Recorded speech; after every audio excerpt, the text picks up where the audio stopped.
kunstneren i fri utfoldelse. Nå må råskapen fram mot Sverige og Kalle Alvarsson. Sten Augustin, can you hear me?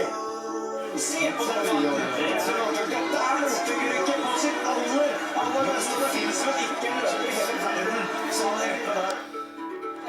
Ja, her! En farlig side! Remmer han til ut av svingen her, og da blir det noen meter. De prøver fortvilet til å henge med, men det er ikke en mulighet til å henge på Northug når han setter opp det kjøret der.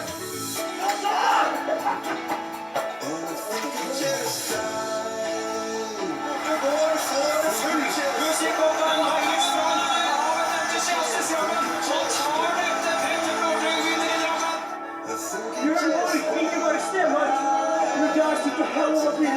Så får han fullt rundt denne svingen. Det blir 2 meter, det blir 3, det blir 10 meter. Han avgjør der. Han tok fulle snakker med skibytte. Petter Northug suser av gårde.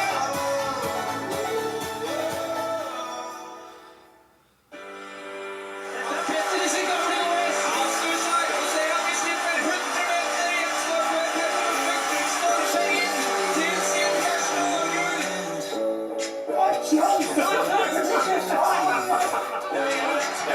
Petter Northug. Oi, oi, oi.